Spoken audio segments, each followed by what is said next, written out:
And so, the ark was ready. 450 feet long, you remember, from the flour sellers at that corner, say up to the crossroad. 75 feet wide, say from that road up to here. 45 feet high, 3 decks, a ventilation opening 18 inches all around, 1 door, 1 window, 100 years in the making.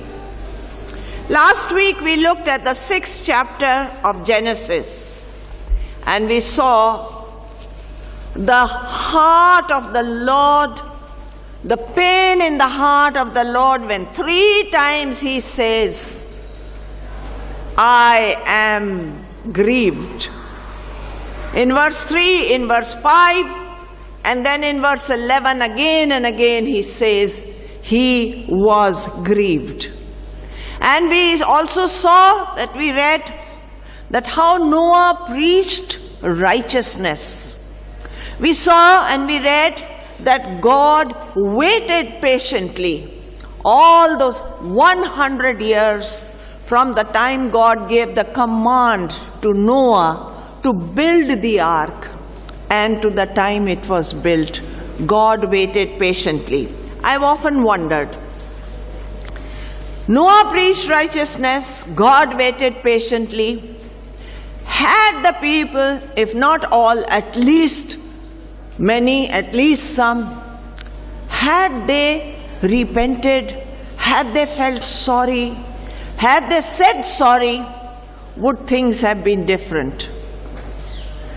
Of course, we read about another city, Nineveh, which was very wicked. Nineveh was the capital of a country called Assyria, not Syria, but Assyria. And this country and the people of this country were extremely cruel. They were something like, those marauders we read about in Indian history, the Tamburlain, Temurlang, and then Muhammad Ghaznavi, that they used to come and then they would just kill whole cities. They would make a mountain of skulls and heads. These Assyrians were so wicked. And yet, the Bible says that when the people of Nineveh, from the king down, they repented, God had mercy on them and he spared them. We also read about another 2 cities, very wicked, Sodom and Gomorrah. And we read that how Abraham, when he came to know, God told him that they were going to be destroyed. He pleaded and said, oh Lord, if there were 50 good people there, will you destroy them also? And God said, if there are 50, I'll spare the whole city. Not just spare them, I'll spare the whole city. And then he brought it down 40, 30, 20, 10. Yeah. So God waits patiently and God is merciful. And that's the only time God changes his mind, is to have mercy. God is unchangeable, we know, but he changes to have mercy. And now here, the ark is ready. And we come to chapter 7 of Genesis. And this is what we read, verse 1. When everything was ready, the Lord said to Noah, go into the boat with all your family from among all the people of the earth. I can see that you alone are righteous. Even after 100 years of waiting and waiting, again he says, I can see only you are righteous. And then he goes on to say, verse 2 and 3.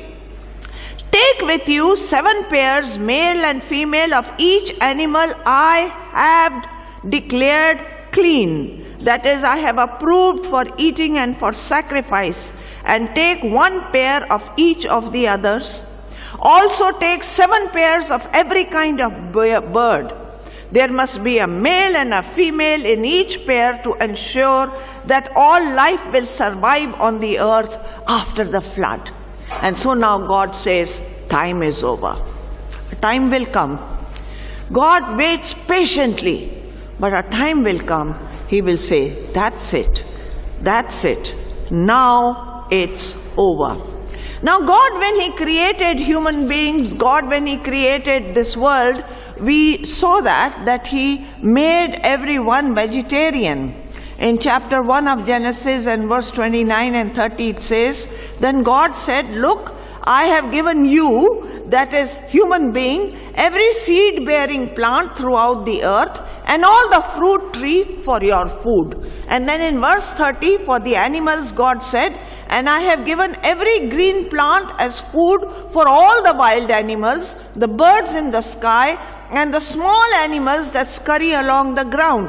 So, animals were also vegetarian. The lions were vegetarian. Everyone was vegetarian. But now, God says, for there are some animals I have declared as clean, and of those you will take 7. Here it says 7 pairs. For sacrifice and for eating. Now God gives the command that you may eat animals also.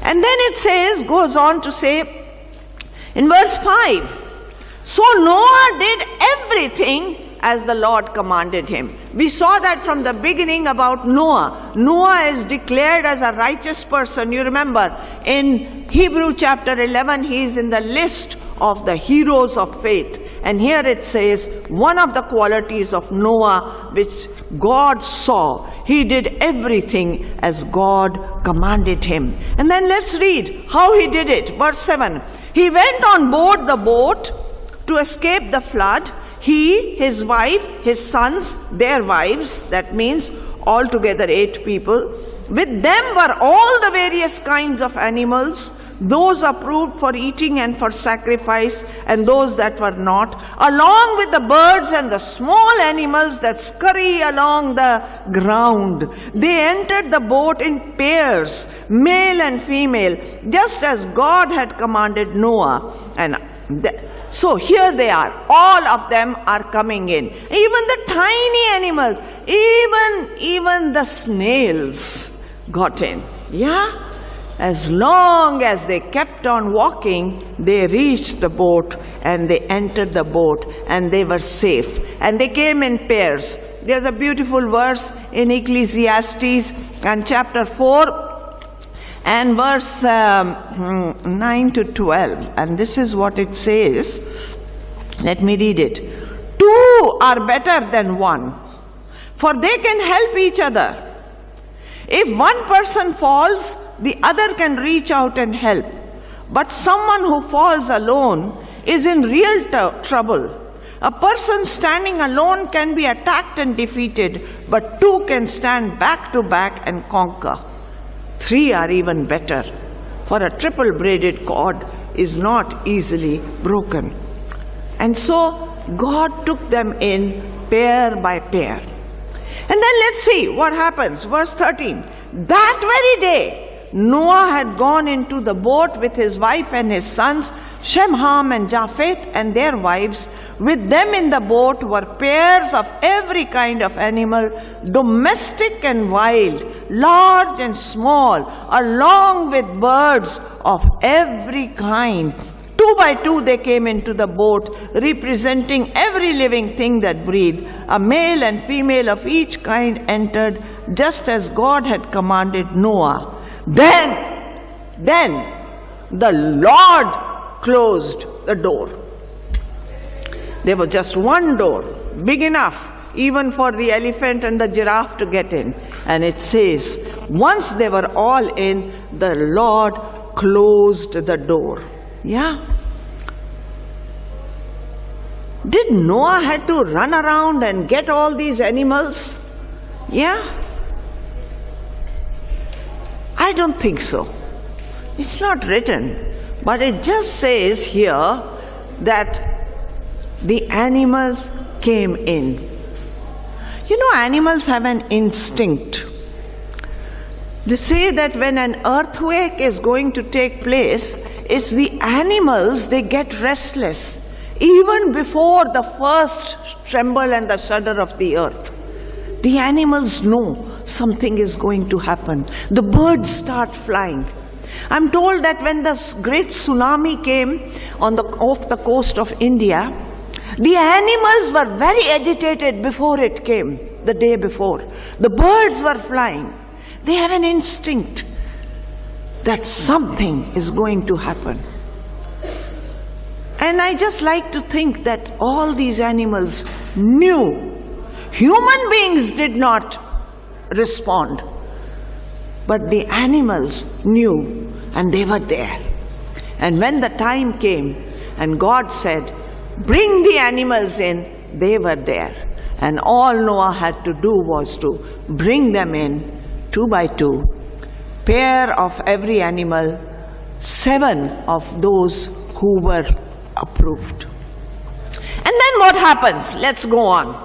We'll go back to the beginning of chapter 7, verse 4, and it says, 7 days, God had said 7 days from now. From that day he said, now enough. He gave 7 days, 7 more days. Grace. 7 is a symbol of grace, is a symbol of completion. God created the heaven and the earth in 6 days and rested on the 7th. 7 days from now I will make the rains pour down on the earth, and it will rain for 40 days and 40 nights until I have wiped from the earth all the living things I have created. 40 days and 40 nights of rain. Last year we had terrible floods in Uttarakhand. You remember? Yeah? It didn't rain for 40 days and 40 nights. I don't remember how long it rained. But the river rose. The flood was that the river rose. The level of the river rose. And I remember, because we are blessed with this television and we can see things actually happening. And I remember every day we were just watching hour by hour. The water of the river was rising and rising. And I remember there was the picture of a statue in the middle of the river bed. And the water level was rising and rising. And I was saying, now what is going to happen? And next morning when I woke up, could not see the statue. The water was flowing above the head of the statue that was there. The water rose. People were killed and devastated. But it was only a small flood. And it was only in one area. But here God says, all, until I have wiped from the earth all the living things I have created. And verse 6 says, Noah was 600 years old when the flood covered the earth. Verse 10 onward it says, after 7 days the water of the flood came and covered the earth. When Noah was 600 years old, on the 17th day of the 2nd month. So if we take it as our calendar, then 17th of February. Yeah, how exact everything is. On the 17th of February, now listen, all the underground water erupted from the earth, and the rain fell in mighty torrents from the sky. The rain continued to fall for 40 days and 40 nights. You remember I had told you that it had not rained till then. People didn't know what rain was. All that used to happen was mist used to go up and water the whole earth. That was a very gentle thing, a mist. You enjoy walking in a mist, isn't it? It feels very nice. It's like a fine spray which cools you down. They had never known what rain was. But then more than that, something else happened. It says all the underground water erupted from the earth. Now we know that there is water under the surface of the earth. And so many places people, they dig wells, they put in bore wells. Even here in our school we have these bore wells for the underground water. But the underground water has depleted. Then the earth had been created, and remember, the earth was in water. when it was created. And so there was plenty of water. And now suddenly after 7 days, something happens. Just imagine, you are standing over here and suddenly right in front of you, there is a burst. This floor suddenly bursts open and there comes a fountain of water. And you're just looking, where did this water come from? And there in the center, another fountain of water erupts. And there, it says here, all the underground water erupted from the earth. Wow. So the first thing that happened was that the water came out from under the earth. And people are just running, there's water all over. And then it started raining. Now they had never seen rain. Where did the rain come from? You remember we saw when the earth was created, God first of all separated the water from water. Half the water went up and half the water remained down. And it says that in between he called the firmament as the sky. And there was water above. And you remember we saw when the sun and moon would have been created and the sun rays would have fallen through all that water which was there. How beautiful the earth would have been with rainbows all around. And now it says the windows of heaven were opened. All that water poured down on the earth. It was enough to drown the whole earth. People say, how can there be flood in the whole earth? There was. I believe it totally and completely. Verse 17 onward. For 40 days the flood waters grew deeper, covering the ground, lifting the boat high above the earth. As the water rose higher and higher above the ground, the boat floated safely on the surface. Finally, the water covered even the highest mountains on the earth, rising more than 22 feet above the highest peak. All the living things on earth died. Bird, domestic animals, wild animals, small animals that scurry along the ground, all the people. Everything that breathed and lived on dry land died. God wiped out every living thing on the earth. People, livestock, small animals that scurry along the ground, birds of the sky, all were destroyed. The only people who survived were Noah and those with him in the boat. Now people say, how can God be so cruel? He wasn't cruel. 100 years he waited patiently. Yeah, 100 years Noah preached righteousness. He's not cruel. He gives us chance upon chance upon chance to come into the boat. A beautiful picture is drawn here. The boat, God's provision for safety. And what is God's provision for our safety? It is the Lord Jesus himself. He is the boat. He is the good shepherd. And when we come in him, we are safe. It says here, they were safe. The only people who survived were those, Noah and those with him in the boat. Where are you? Are you on the ground or are you in the boat? We saw that as it was in the days of Noah, so it will be in the end days. And days are wicked. Days are really wicked. There is violence, there is crime, there is wickedness, there is sin, there is hypocrisy, there is all kind of perversion on earth. The only place to be safe is in the ark. And the ark has been made by God himself. And remember, when the door shuts, it is God who will shut the door. So it's important before the door shuts, we enter in. May God bless you, and may we